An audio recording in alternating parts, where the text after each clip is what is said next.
मुंबई के चकाचौंध भरी दुनिया में शानिया वर्मा का नाम अक्सर लग्जरी, फैशन और बेफिक्री का पर्याय था।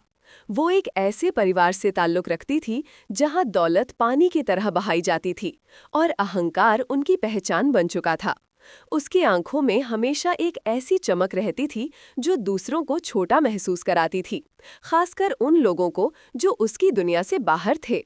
पर क्या ये चमक हमेशा ऐसी ही रह सकती है? क्या एक ऐसी लड़की जो सिर्फ पैसों और रुतबे की भाषा समझती थी, कभी किसी ऐसे लड़के के लिए अपना दिल दे सकती थी जिसे उसके परिवार ने हमेशा एक बोझ समझा, एक अजनबी की तरह रखा? क्या ये संभव था कि एक दिन वो उसी अनाड़ी लड़के की रोमांटिक दुल्हन बन जाए और अपने सारे गुरूर को पीछे छोड़ दे? ये कहानी है एक ऐसे बदलाव की, एक ऐसे प्यार की जो समाज की बनाई हर दीवार को तोड़ गया। नमस्ते दोस्तों और श्रोताओं, आपके पसंदीदा कहानी चैनल पर आपका स्वागत है। आज हम आपके लिए लेकर आए हैं एक ऐसी प्रेम कहानी जो आपके दिल को छू जाएगी। हमारी कहानियों का पूरा अनुभव लेने के लिए हेडफोन का इस्तेमाल जरूर करें। और हाँ, अगर आपने अभी तक हमारे चैनल को सब्सक्राइब नहीं किया है तो अभी करें और इस परिवार का हिस्सा बनें। शानिया वर्मा मुंबई के सबसे अमीर उद्योगपति श्री वर्मा की इकलौती बेटी थी। उसकी दुनिया डिजाइनर कपड़ों, महंगी कारों और विदेशी छुट्टियों तक सीमित थी। हर सुबह वो अपने आलीशान कमरे से उठती, जहां से अरब सागर का खूबसूरत नजारा दिखता था। उसकी जिंदगी में हर चीज परफेक्शन से भरी थी, सिवाय एक चीज के, रोहन। रोहन शानिया का दूर का चचेरा भाई था। उसके माता पिता की एक दुखद दुर्घटना में मौत हो गई थी और तब से वो वर्मा विला में एक अनाथ की तरह रह रहा था। श्री और श्रीमती वर्मा ने उसे अपने घर में जगह तो दी थी, लेकिन हमेशा एक एहसान की तरह। रोहन के लिए वर्मा विला एक सोने का पिंजरा था, जहां उसे हर सुविधा तो मिलती थी, पर प्यार और सम्मान कभी नहीं मिला।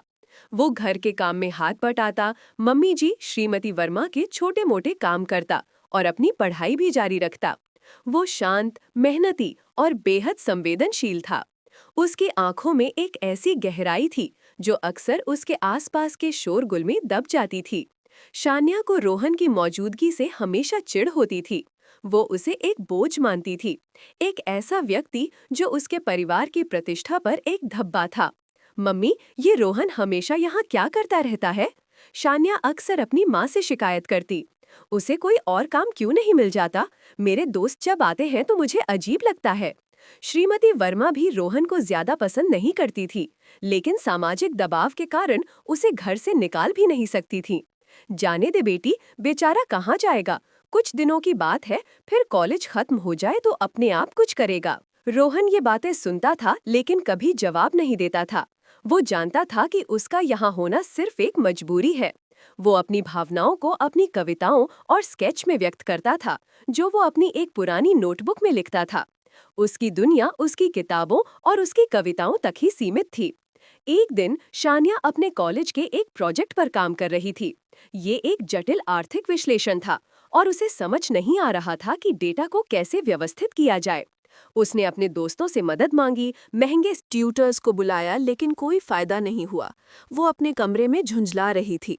रोहन, जो सीढ़ियों से ऊपर जा रहा था, उसने अनजाने में शानिया की बातचीत और उसकी परेशानी सुन ली। ये सब बेकार है, शानिया ने अपनी किताबों को फेंकते हुए कहा। मुझे समझ ही नहीं आ रहा कि ये इक्वेशंस कैसे सॉल्व होंगे। रोहन ने दरवाजे के बाहर से आवाज दी, क्या मैं आपकी मदद कर सकता हूँ शानिया? शानिया ने गुस्से से दरवाजा खोला। तुम मेरी क्या मदद करोगे? तुम्हें इन सब चीजों का क्या पता होगा? रोहन ने शांत भाव से कहा, मैंने बस सुना कि आप इकोनॉमिक्स के डेटा को लेकर परेशान हैं। अगर आप चाहें तो मैं एक बार देख सकता हूँ। मैंने अपने कॉलेज में एडवांस्ड इकोनॉमेट्रिक्स पढ़ा है। शानिया को उसकी बात पर यकीन नहीं हुआ। तुम इकोनॉमेट्रिक्स? तुम तो सिर्फ, वो उसे गरीब या अनाड़ी कहने वाली थी, लेकिन रुक गई। उसकी परेशानी इतनी ज्यादा थी कि उसने सोचा, क्या पता, कम से कम एक बार देख ही लेता है। ठीक है, देखो। उसने अपनी फाइलें उसके सामने फेंक दी। रोहन ने शांत मन से फाइलों को देखा, कुछ देर सोचा और फिर एक पेंसिल उठाई। उसने कुछ ग्राफ बनाए, कुछ इक्वेशंस को सरल किया और उसे एक बिल्कुल नए तरीके से समझाया। उसने डेटा को इस तरह से व्यवस्थित किया कि सब कुछ स्पष्ट हो गया। शानिया उसे देखती रह गई। ये तुमने कैसे किया? रोहन ने मुस्कुराते हुए कहा, बस ये एक अलग तरीका है सोचने का। अगर आप इसे फॉलो करेंगी तो आपका प्रोजेक्ट आसानी से हो जाएगा। वो बिना किसी प्रशंसा की उम्मीद किए वहां से चला गया। शानिया को विश्वास नहीं हुआ। उसने रोहन के बताए तरीके को अपनाया और उसका प्रोजेक्ट बेहतरीन बन गया। उसके प्रोफेसर ने उसकी खूब तारीफ की। पहली बार शान्या को रोहन में सिर्फ एक बोझ नहीं बल्कि एक तेज दिमाग वाला व्यक्ति दिखाई दिया, लेकिन उसका अहंकार अभी भी उसे ये मानने नहीं दे रहा था। कुछ हफ्तों बाद श्री वर्मा को दिल का दौरा पड़ा। घर में अफरा तफरी मच गई। शान्या और श्रीमती वर्मा घबरा गई। वे बड़े बड़े अस्पतालों और डॉक्टरों को फोन कर रही थीं, लेकिन ऐसी स्थिति में क्या करना चाहिए ये उन्हें समझ नहीं आ रहा था। रोहन ने तुरंत मोर्चा संभाला। उसने शांत दिमाग से एम्बुलेंस को बुलाया, डॉक्टरों से बात की, अस्पताल में कागजात तैयार करवाए और सारी व्यवस्थाएं संभाली। वो रात भर अस्पताल में रुका, श्री वर्मा के पास बैठा रहा, जबकि शान्या और श्रीमती वर्मा घबराई हुई हालत में घर लौट आई थीं। अगले कुछ दिनों तक रोहन ने पूरे घर को संभाला। वो दवाइयों का ध्यान रखता, डॉक्टरों से जानकारी लेता और घर के खाने पीने का भी ख्याल रखता। शान्या ने दूर से ही सब देखा। उसने देखा कि कैसे रोहन बिना किसी शिकायत के हर काम को इतनी कुशलता से कर रहा था। उसके चेहरे पर ना तो थकान थी और न ही कोई उम्मीद। वो सिर्फ अपना कर्तव्य निभा रहा था। शान्या को याद आया कि उसके पिता ने एक बार कहा था, अगर तुम किसी व्यक्ति का असली चरित्र देखना चाहते हो तो उसे मुश्किल वक्त में देखो। रोहन ने इस परीक्षा में खुद को साबित कर दिया था। उसके अंदर एक ऐसी शक्ति थी जो शान्या ने कभी नहीं देखी थी। उसका दिल, जो हमेशा सिर्फ अपने बारे में सोचता था, पहली बार किसी और के लिए सम्मान से भर गया। एक शाम जब श्री वर्मा ठीक होकर घर आ गए थे, शान्या ने रोहन को अपने कमरे में कुछ लिखते हुए देखा। वो चुपचाप उसके कमरे में घुस गई। रोहन ने उसे देखा तो तुरंत अपनी नोटबुक बंद कर दी। तुम क्या लिख रहे थे? शान्या ने पूछा। रोहन झिझकते हुए बोला, कुछ नहीं, बस यूं ही। मुझे दिखाओ, शान्या ने जिद की। रोहन हिचकिचाया, लेकिन शान्या के चेहरे पर पहली बार उसे कोई गुस्सा नहीं बल्कि जिज्ञासा दिखी। उसने नोटबुक खोली। शान्या ने एक कविता पढ़ी। ये वर्मा विला और उसके निवासियों पर थी, लेकिन इतने गहरे और सुंदर शब्दों में लिखी गई थी कि शान्या हैरान रह गई। उसमें घर की भव्यता के साथ साथ वहाँ के अकेलेपन और रिश्तों की जटिलता का भी वर्णन था। ये अद्भुत है रोहन, शान्या ने कहा। तुम लिखते हो? हाँ, कभी कभी। और ये स्केच? उसने एक पेज पलटा, जहाँ एक लड़की का स्केच था जो बिल्कुल शान्या जैसी दिख रही थी, लेकिन उसकी आंखों में वो अहंकार नहीं बल्कि एक अजीब सी उदासी और गहराई थी। रोहन ने तुरंत पेज पलट दिया। बस ऐसे ही। शान्या को समझ आ गया कि वो स्केच उसी का था। वो हैरान रह गई कि रोहन ने उसे इस तरह से देखा था, उसके अंदर की गहराई को, उसकी उदासी को। कोई और उसे सिर्फ एक अमीर और अहंकारी लड़की के रूप में देखता था, लेकिन रोहन ने उसे एक इंसान के रूप में देखा था। उनकी बातचीत का सिलसिला शुरू हो गया। धीरे धीरे शान्या रोहन के पास बैठने लगी, उससे बातें करने लगी। वो उससे अपने कॉलेज की समस्याओं पर चर्चा करती, अपनी भविष्य की योजनाओं पर राय लेती। रोहन हमेशा धैर्य से उसकी बात सुनता और अपनी समझदारी भरी सलाह देता। शान्या को पहली बार किसी से इतनी गहरी और सार्थक बातचीत करने का मौका मिल रहा था। उसके दोस्त सिर्फ पार्टियों और गॉसिप पर बात करते थे, लेकिन रोहन उसे जिंदगी के गहरे पहलुओं से रूबरू कराता था। एक दिन शान्या के कुछ दोस्त उसने उसे एक महंगे रेस्तरां में डिनर पर बुलाया। शान्या ने अपनी सबसे खूबसूरत ड्रेस पहनी, लेकिन जैसे ही वो वहां पहुंची, उसने देखा कि उसके दोस्त उसके बॉयफ्रेंड राहुल के साथ मिलकर उसका मजाक उड़ा रहे थे। राहुल, एक बड़ा बिजनेसमैन का बेटा, हमेशा शान्या को नीचा दिखाने की कोशिश करता था। ओह शान्या, तुम अभी भी अपने डैडी के पैसों पर जी रही हो, कब खुद कुछ करोगी? शान्या को शर्मिंदगी महसूस हुई।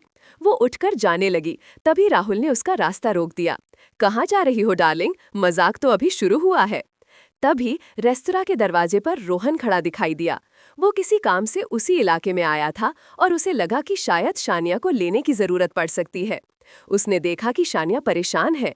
बिना एक पल सोचे वो अंदर आ गया। राहुल, रोहन ने शांत आवाज में कहा, शान्या को जाने दो। राहुल हंसा। अरे, ये वर्मा विला का नौकर यहाँ क्या कर रहा है? तुम्हें किसने अंदर आने दिया? रोहन ने उसकी बात पर ध्यान नहीं दिया। शानिया चलो। तुम कौन होते हो बीच में बोलने वाले? राहुल ने रोहन का कॉलर पकड़ लिया। रोहन ने बिना कोई प्रतिक्रिया दिए राहुल का हाथ हटाया। उसकी आंखों में एक अजीब सी चमक थी। तुम शानिया के साथ ऐसा व्यवहार नहीं कर सकते, वो तुम्हारी प्रॉपर्टी नहीं है। राहुल आग बबूला हो गया।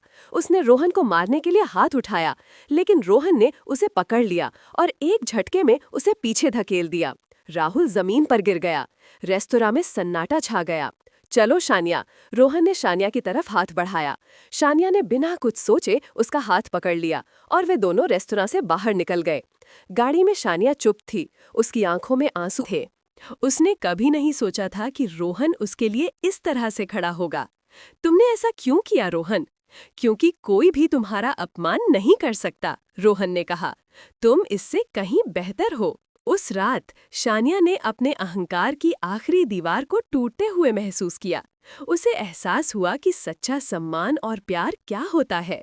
उसे एहसास हुआ कि रोहन के पास वो सब कुछ था जो राहुल के पास कभी नहीं हो सकता था।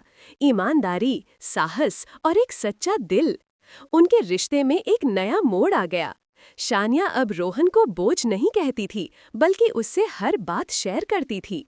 वो उसके साथ अपनी शामें बिताती, उसकी कविताएं सुनती और उसके स्केच देखती। रोहन भी शानिया के बदलते व्यवहार से खुश था। उसे लगा कि शानिया के अंदर एक मासूम लड़की छिपी थी, जिसे सिर्फ प्यार और समझ की जरूरत थी। एक दिन श्री और श्रीमती वर्मा ने शानिया के लिए एक शादी का प्रस्ताव रखा। ये राहुल का परिवार था, जो अपनी बेटी को एक बार फिर से राहुल के साथ जोड़ने की कोशिश कर रहे थे। श्री वर्मा को लगा कि ये शानिया के लिए सबसे अच्छा मैच है। शानिया, राहुल का परिवार हमारे बराबर का है। ये शादी तुम्हारे लिए बहुत अच्छी रहेगी, श्री वर्मा ने कहा। शानिया ने उनके चेहरे पर देखा। मैं राहुल से शादी नहीं कर सकती डैडी। श्रीमती वर्मा हैरान रह गईं। क्या? क्यों नहीं? वो अमीर है, पढ़ा लिखा है और तुम दोनों एक दूसरे को जानते हो। मैं उससे प्यार नहीं करती मम्मी, शानिया ने कहा। प्यार? प्यार क्या होता है? ये सब फालतू बातें हैं। शादी सिर्फ दो परिवारों को जोड़ती है, श्री वर्मा ने नाराजगी से कहा। शानिया ने गहरी सांस ली। मैं राहुल से शादी नहीं कर सकती क्योंकि मैं किसी और से प्यार करती हूँ। श्री और श्रीमती वर्मा के चेहरे पर गुस्सा और हैरानी एक साथ थी। कौन है वो? शानिया ने नजरें झुकाईं। रोहन। कमरे में सन्नाटा छा गया। फिर श्री वर्मा का गुस्सा फूट पड़ा। रोहन, उस अनाड़ी, उस बोझ से? क्या तुम्हारा दिमाग खराब हो गया है शानिया? तुम अपने परिवार की इज्जत मिट्टी में मिला रही हो। श्रीमती वर्मा ने कहा। उसने तुम्हें बहकाया है। वो सिर्फ हमारे पैसों के पीछे है। उसे तुरंत इस घर से निकाल दो। रोहन, जो पास से गुजर रहा था, उसने ये सब सुन लिया। वो अंदर आया। उसका चेहरा शांत था, लेकिन उसकी आंखों में दर्द और गुस्सा साफ झलक रहा था। मैं पैसों के पीछे नहीं हूं अंकल, रोहन ने कहा। मैं शानिया से प्यार करता हूं और वो मुझसे। तुम्हारी हिम्मत कैसे हुई उस पराई औरत से प्यार करने की? श्री वर्मा ने चिल्लाया। तुमने हमारे घर में पनाह ली और अब हमारी बेटी को बहका रहे हो। मैंने कभी किसी को बहकाया नहीं, रोहन ने कहा। शानिया ने मुझे खुद चुना है और प्यार कोई चीज नहीं है जिसे खरीदा या बेचा जा सकता है। ये सिर्फ एहसास है। बाहर निकलो मेरे घर से, श्री वर्मा ने गुस्से से कहा। अभी के अभी, और मेरी बेटी से दूर रहो। शानिया रोहन के पास खड़ी हो गई। अगर रोहन इस घर से जाएगा तो मैं भी उसके साथ जाऊंगी डैडी। श्री और श्रीमती वर्मा स्तब्ध रह गए। उन्होंने कभी नहीं सोचा था कि उनकी बेटी उनके खिलाफ जाएगी। तुम्हें क्या लगता है शानिया? श्री वर्मा ने कहा। तुम उसके साथ कहाँ रहोगी? तुम्हारे पास कुछ नहीं है, तुम जिंदगी कैसे बिताओगी? मुझे उसकी दौलत नहीं, उसका साथ चाहिए, शानिया ने कहा। उसकी आंखों में आंसू थे, लेकिन आवाज में दृढ़ता थी। मुझे रोहन चाहिए। रोहन ने शानिया की तरफ देखा। उसकी आंखों में प्यार और गर्व था। उसने शानिया का हाथ थामा। मुझे माफ करना अंकल आंटी, मुझे पता है कि आप मेरे बारे में क्या सोचते हैं, लेकिन शानिया मुझसे प्यार करती है और मैं उसे कभी धोखा नहीं दूंगा। तभी श्रीमती वर्मा ने एक अखबार का टुकड़ा रोहन के सामने फेंक दिया। और ये क्या है? अज्ञात लेखक आर की नई किताब ने मचाया धमाल। मुंबई साहित्य जगत में नया सितारा। ये तुम ही हो ना रोहन? रोहन हैरान रह गया। उसने कभी किसी को नहीं बताया था कि वो आर के नाम से कविताएं और कहानियां लिखता है और उसकी पहली किताब इतनी सफल हो गई थी।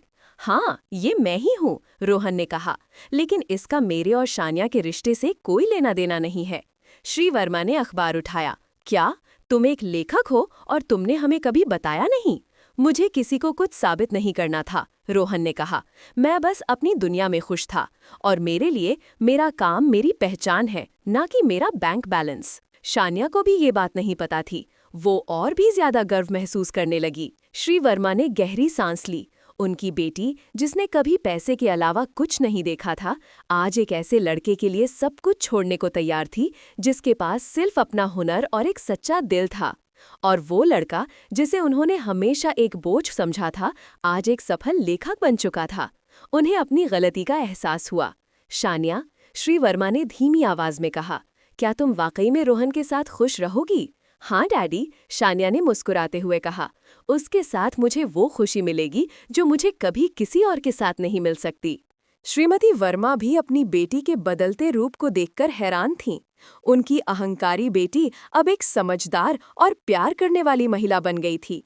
कुछ हफ्तों बाद वर्मा विला में एक छोटे से समारोह में शान्या और रोहन की शादी हुई।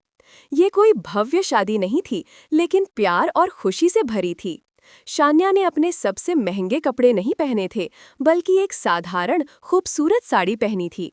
उसकी आंखों में अब अहंकार की चमक नहीं, बल्कि प्यार और संतुष्टि की गहराई थी। वो बड़लोक मामार अहंकारी में अब अनाड़ी चेले रोमांटिक बहू बन चुकी थी। उसने अपनी जिंदगी के सबसे बड़े सच को समझा था कि सच्चा प्यार दौलत या रुतबे का मोहताज नहीं होता।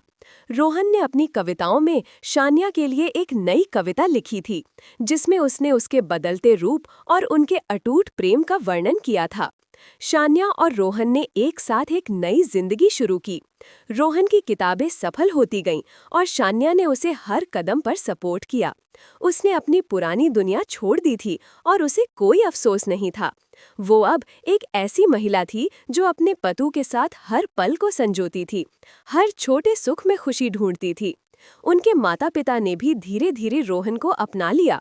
उन्होंने देखा कि शानिया कितनी खुश थी, कितनी बदली हुई थी। उन्हें अपनी बेटी के लिए गर्व महसूस हुआ, जिसने अपने प्यार के लिए सब कुछ दांव पर लगा दिया था। शानिया ने कभी नहीं सोचा था कि एक दिन वो उस लड़की की हो जाएगी जिसे उसने हमेशा नफरत की नजरों से देखा था। लेकिन प्यार ने उसे बदल दिया था। उसने उसे सिखाया था कि जिंदगी का असली सुख दौलत में नहीं, बल्कि सच्चे रिश्तों और प्यार में होता है। और वो, जो कभी सिर्फ एक अहंकारी लड़की थी, अब रोहन की सबसे रोमांटिक और प्यारी पत्नी बन चुकी थी। तो दोस्तों, ये थी शानिया और रोहन की कहानी। प्यार की एक ऐसी गाथा जो ये सिखाती है कि सच्चा प्यार हर दीवार को तोड़ सकता है और सबसे अहंकारी दिलों को भी पिघला सकता है। अगर आपको ये कहानी पसंद आई हो तो इसे लाइक करें, कमेंट में अपने विचार जरूर बताएं और हमारे चैनल को सब्सक्राइब करना न भूलें, ताकि हम आपके लिए ऐसी ही और दिल छू लेने वाली कहानियां लाते रहें।